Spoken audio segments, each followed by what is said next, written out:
Bab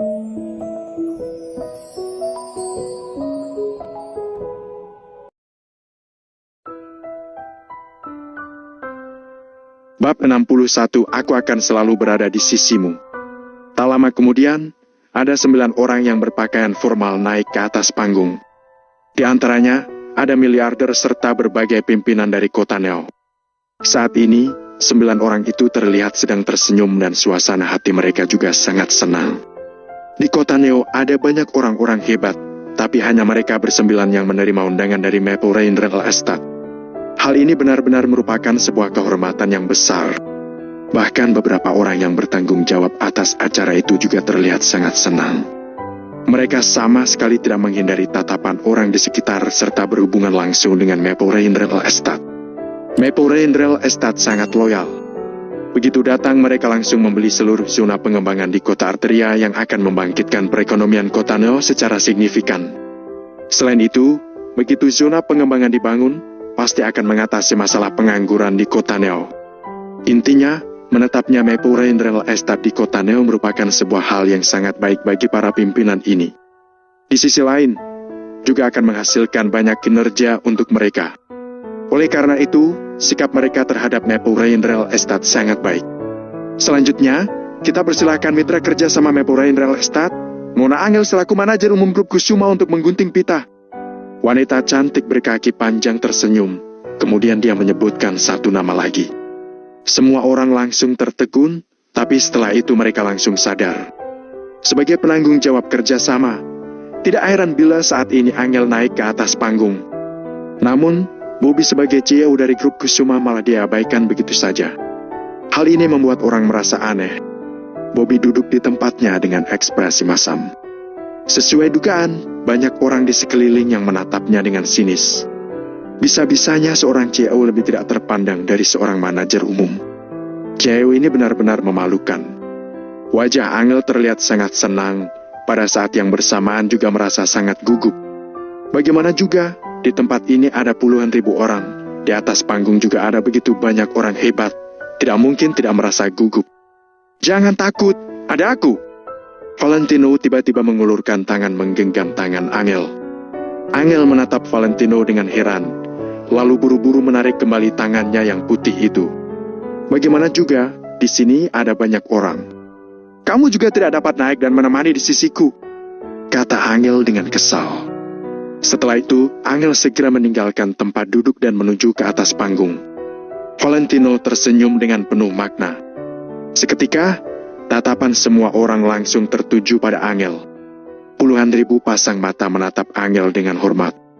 Angel berusaha menenangkan rasa gugupnya, lalu melangkahkan kaki dengan stabil dan selangkah demi selangkah berjalan ke atas panggung. Hari ini pakaian yang dikenakan Angel sangat formal. Dia memakai pakaian kantor berwarna hitam dan menunjukkan lekukan tubuhnya hingga membuat orang-orang tidak dapat mengalihkan pandangan mereka. Bagian atas mengenakan kemeja putih sebagai dalaman, sehingga warna hitam dan putih semakin menunjukkan auranya. Angel naik ke atas panggung dan tatapan semua orang seperti memancarkan cahaya yang panas. Bagaimanapun juga, dulu Angel merupakan wanita idaman di kota Neo. Entah ada berapa banyak anak orang kaya yang ingin mendekatinya, tapi tidak mendapatkan kesempatan. Memikirkan ini, orang-orang mendadak teringat dengan seseorang. Pria yang 3 tahun lalu menikah ke keluarga Kusuma dan menyebabkan keluarga Kusuma menjadi bahan lelucon di kota Neo. Valentino. Banyak orang tidak mengerti kenapa seorang menantu yang tidak berguna seperti Valentino dapat memenangkan hati Angel. Awalnya, semua orang mengira Valentino pasti tidak akan bertahan 1 bulan di keluarga Kusuma, lalu akan langsung ditendang keluar. Namun, setelah 3 tahun berlalu, Valentino masih berada di keluarga Kusuma. Hal ini membuat banyak orang merasa kesal. Banyak orang yang berpikir dalam hati, setelah upacara peresmian selesai, mereka ingin mencari Valentino dan menghinanya. Walaupun tidak bisa mendapatkan Angel, dapat menghina Valentino di hadapan Angel juga cukup baik. Di dalam mata Valentino tidak ada orang lain. Dia sama sekali tidak menghiraukan ucapan dan tatapan orang di samping. Di matanya hanya ada sebuah sosok yang menawan. Selama ini, keluarga Wijaya mengira asalkan Valentino kembali meneruskan bisnis keluarga, maka dia akan memiliki seluruh dunia. Namun, mereka tidak tahu bahwa bagi Valentino, Angel adalah dunianya. Setelah Angel berjalan naik ke atas panggung, wanita cantik yang membacakan nama pun menyimpan berkas yang ada di tangannya. Total ada 10 orang dan semuanya sudah berdiri di atas panggung. Ditambah dengan Hendrik menjadi 11 orang. Selanjutnya, staf diharap membawa pita merah ke atas panggung, kata wanita cantik berkaki panjang sambil tersenyum. Segera, sebuah pita merah sepanjang 20 meter dibawa oleh beberapa staf ke atas panggung dan di bagian tengah ada sebuah bunga merah yang sangat menarik perhatian. Seluruh tamu terhormat dipersilakan untuk berdiri di posisi masing-masing. 11 orang itu segera berdiri di depan pita merah dan kembang api yang ada di kejauhan juga sudah mulai bersiap-siap. Presdir Hendrik, Anda adalah Presdir Maplewood Real Estate.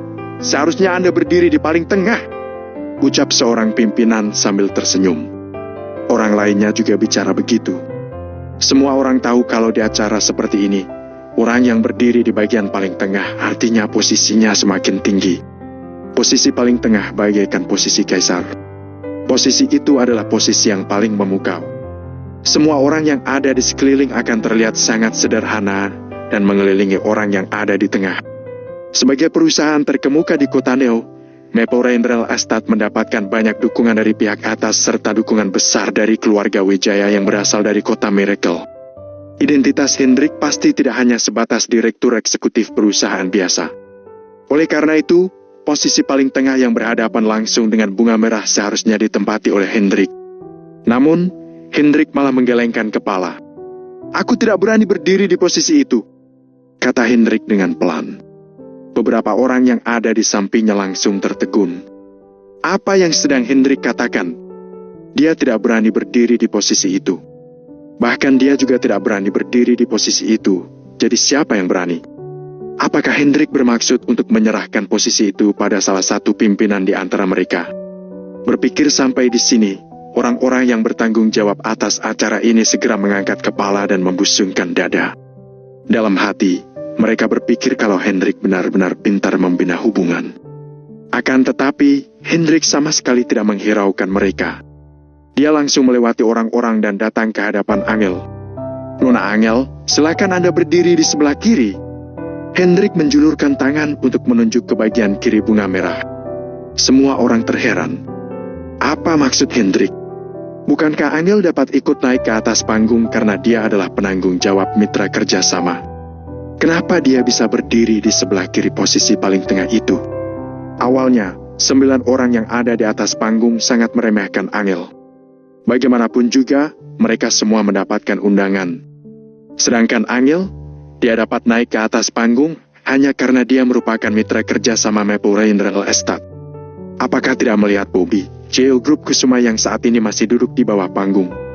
"Presdir Hendrik, apakah Anda salah orang?" Angel sedikit gugup. Angel benar-benar tidak menyangka dirinya akan disuruh berdiri di posisi ini. Walaupun sisi kiri bunga merah bukan posisi paling tengah, posisi ini juga berdekatan dengan posisi tengah. Apakah mungkin orang yang bisa berdiri di sini memiliki status yang biasa? "Tidak salah, Nona Angel, Anda berdiri saja di sini," balas Hendrik dengan tegas. Puluhan ribu orang yang ada di bawah panggung juga heran. Situasi ini sepertinya sedikit aneh. Saat ini, semua orang sudah tiba, kenapa masih tidak melakukan pengguntingan pita? Apalagi yang perlu ditunggu? Setelah itu, seiring dengan tatapan semua orang, Hendrik mengambil mikrofon dari tangan pembawa acara cantik itu. "Selanjutnya, aku akan mempersilahkan seseorang naik ke atas panggung untuk memimpin kami melakukan pengguntingan pita," kata Hendrik dengan nada berat sambil melihat ke semua tamu. Semua orang langsung terkejut.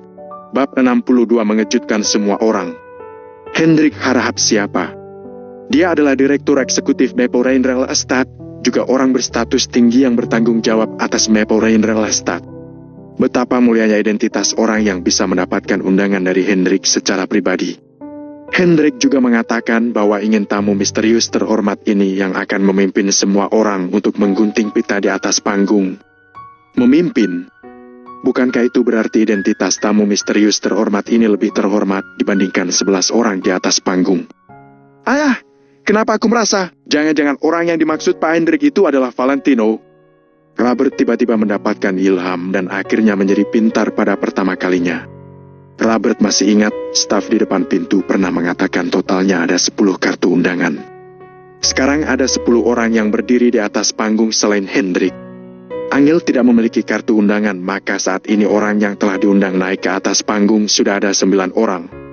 Namun, Robert tahu bahwa Valentino memiliki kartu undangan. Jangan-jangan. Tidak mungkin. Bagaimana mungkin Valentino berhak naik ke atas panggung? Bobby langsung menyangkal. Dia yang berstatus CEO saja bahkan tidak bisa naik ke atas panggung. Lantas Valentino punya hak apa untuk naik ke atas panggung? Meskipun kartu undangan di tangan Valentino adalah asli, dia juga tidak memiliki hak untuk dihormati oleh Hendrik. Bobby sangat yakin. Mendengar Bobby berkata seperti ini, Robert juga merasa dirinya berpikir terlalu banyak. Hanya seorang Valentino, orang tidak berguna itu, mungkinkah juga bisa diundang oleh Hendrik? Apa memiliki hak untuk memimpin semua orang untuk menggunting pita juga? Hendrik mengangkat satu tangannya, suara di bawah panggung menjadi tenang dan semua orang menatap Hendrik. Setelah tenang, Hendrik baru berkata dengan ekspresi yang hormat. Selanjutnya, kita persilakan Tuan Wijaya naik ke atas panggung untuk menggunting pita. Wow!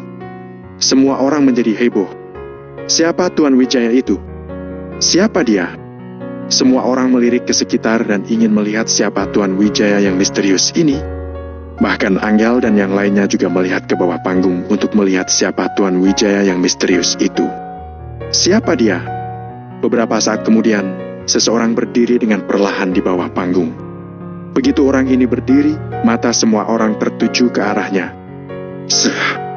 Apakah ini adalah Tuan Wijaya? Ternyata dia begitu mudah. Aku kira Tuan Wijaya adalah seorang pria tua. Astaga, masih begitu muda saja sudah begitu dihargai Hendrik.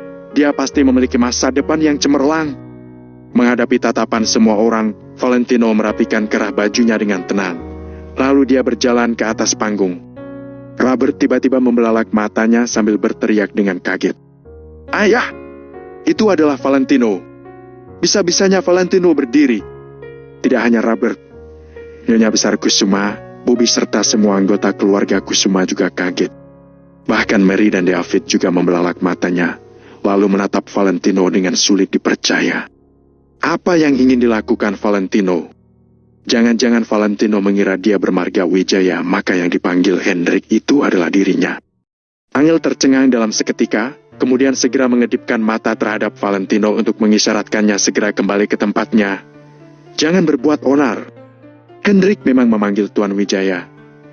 Tapi Angel sangat yakin bahwa Tuan Wijaya ini bukan Valentino. Meskipun Valentino juga bermarga Wijaya. Robert tiba-tiba berdiri dan berteriak sambil menunjuk Valentino. Valentino, berhenti! Kembali ke tempat dudukmu. Ekspresi Nyonya Besar Kusuma menjadi masam sambil berkata, apakah kamu masih merasa tidak cukup memalukan? Cepat duduk sana. Semua anggota keluarga Kusuma berpikir bahwa Valentino ingin mendorong mereka ke dalam jurang berbahaya. Apakah dia ingin menyeret semua anggota keluarga Kusuma untuk menjadi lelucon kota Neo lagi? Sebentar, aku sudah ingat. Bukankah orang ini adalah menantu yang tinggal di keluarga Kusuma? Benar, dia orangnya. Dia adalah Valentino Wijaya, suaminya Angel. Orang yang tidak berguna selama 3 tahun terakhir ini. Aku hanya tahu orang ini adalah orang yang tidak berguna. Tetapi aku tidak menyangka otaknya juga tidak waras. Apakah dia mengira Pak Hendrik sedang memanggil dirinya? Konyol sekali, ada begitu banyak orang yang bermarga Wijaya di dunia ini. Valentino ini benar-benar terlalu percaya diri. Puluhan ribu orang di tempat tertawa sinis. Nama Valentino Wijaya ini sangat terkenal di kota Neo. Saat Valentino kesusahan seperti seekor anjing pada 3 tahun yang lalu, dia mendapatkan belas kasih dari Tuan Besar Kusuma dan menikahkan Angel padanya. Awalnya mengira Valentino akan menghargai kebaikan Tuan Besar Kusuma dan berusaha keras untuk menjadi kuat. Siapa sangka Valentino langsung menjadi orang yang tidak berguna sejak menikah masuk ke dalam keluarga Kusuma. Valentino telah hidup gratis di keluarga Kusuma selama 3 tahun, juga menjadi orang tidak berguna yang dicemooh oleh orang-orang. Kalau bukan karena Angel, Valentino mungkin tidak memiliki hak untuk memasuki tempat ini. Bisa-bisanya sekarang Valentino mengira Hendrik sedang memanggilnya. Benar-benar konyol sekali. Chloe dan Hawik tertawa terbahak-bahak hingga meneteskan air mata. Kenapa ada orang tolol yang begitu konyol di dunia ini? Valentino, kamu cepat kembali cepat kembali. Jangan biarkan orang-orang menertawakanmu lagi, oke? Angel mengepal erat kedua tangannya dan berseru dalam hatinya. Namun, tidak peduli bagaimana Robert mencegah atau Nyonya Besar Kusuma mengomel. Tidak peduli juga dengan ejekan semua orang atau tatapan memohon, Angel juga tidak bisa memengaruhi Valentino sama sekali. Ekspresi Valentino tetap acuh tak acuh sambil selangkah demi selangkah berjalan ke atas panggung. Sialan! Valentino, kamu memang sengaja ingin mempermalukan dirimu sendiri, bahkan ingin mempermalukan keluarga Kusuma juga. Aku tidak akan memberimu kesempatan ini. Robert berteriak memarahi Valentino, kemudian dia tiba-tiba berlari ke depan dan menjulurkan tangan untuk menarik Valentino. Hentikan! Hendrik tiba-tiba berteriak dan menghentikan tindakan Robert. Robert terkejut. Dia tidak berani bersikap lancang di depan petinggi seperti Hendrik. Mau tidak mau dia hanya bisa berdiri diam di tempatnya. Sedangkan Hendrik sama sekali tidak memiliki niat untuk memberi Robert kesempatan untuk menjelaskannya. Hendrik segera berjalan ke tepi panggung. Kahi, Valentino, biar kulihat bagaimana kamu akan dipermalukan. Berani-beraninya berbuat onar di upacara peresmian Maple Rain Real Estate. Tamatlah kamu. Melihat Hendrik berjalan kemari, Robert mengira Hendrik ingin mengusir Valentino secara langsung. Sedangkan Hendrik ingin langsung berjalan ke bawah panggung, tapi dia ragu sejenak, akhirnya tidak bertindak terlalu menonjol.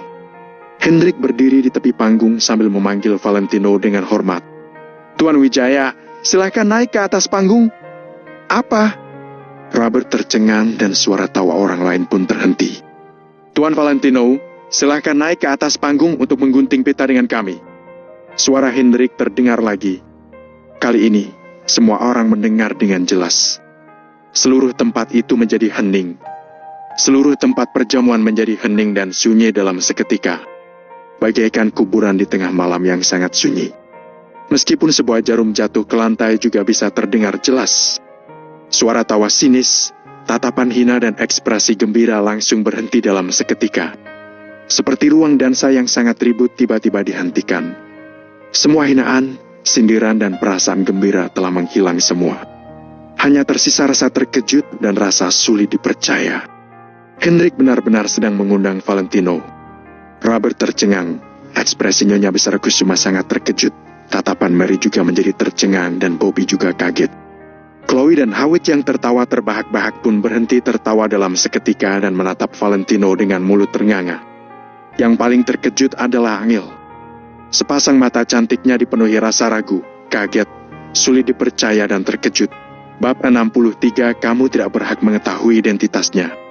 Valentino, yang dipandang rendah oleh semua orang, berubah menjadi orang dengan status tertinggi di antara semua yang ada di sana saat ini. Bagaimana mungkin? Puluhan ribu mata menatap Valentino dan ada keheningan yang menakutkan di sana.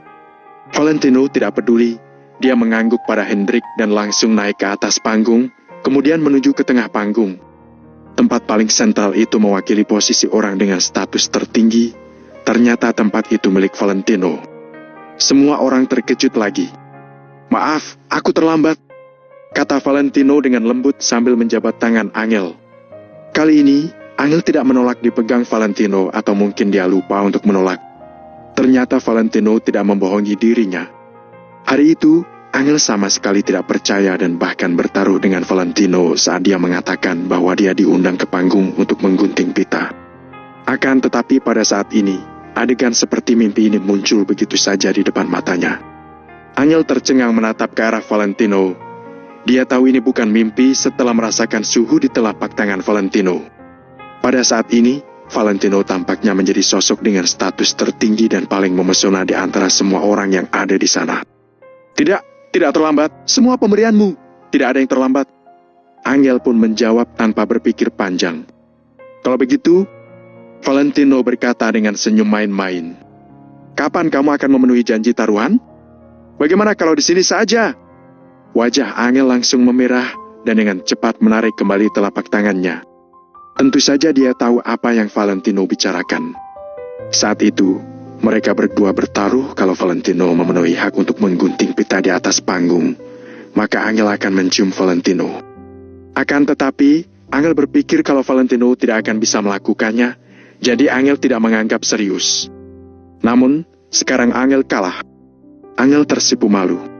Setelah diam sejenak, Angel pun berkata, "Nanti pulang baru bicarakan." Meskipun suara Angel sangat kecil sampai hampir tak terdengar, Valentino masih bisa mendengarnya dengan jelas. "Oke." Valentino tersenyum, lalu memberi syarat pada Hendrik untuk melanjutkan. Hendrik mengangguk, lalu melanjutkan. "Mungkin semua orang bertanya-tanya kenapa saya mengundang Tuan Valentino ke panggung. Karena Maple Rain Real Estate berutang budi pada Tuan Valentino. Jadi Maple Rain Real Estate ingin berterima kasih pada Tuan Valentino. Tuan Valentino adalah tamu terhormat Maple Rain Real Estate." Begitu Hendrik mengatakan ini, semua orang yang ada di sana menjadi heboh. Maple Rain Real Estate ternyata berutang budi pada Valentino. Sampah pengangguran ini beruntung sekali. Dulu dia disukai oleh kakek, sekarang dia juga begitu dianggap penting oleh Maple Rain Real Estate. Dia hanya beruntung saja. Robert menggertakkan giginya dengan penuh benci. Semuanya tidak paham bagaimana Maple Rain Real Estate bisa berutang budi pada Valentino, seseorang yang tidak memiliki kemampuan apapun. Akan tetapi, hanya Hendrik yang tahu bahwa Maple Rain Real Estate tidak hanya berutang budi pada Valentino, juga bisa dibilang berutang nyawa.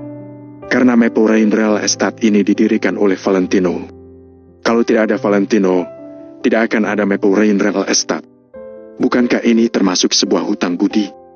Namun, Hendrik pasti tidak akan mempublikasikan tentang ini.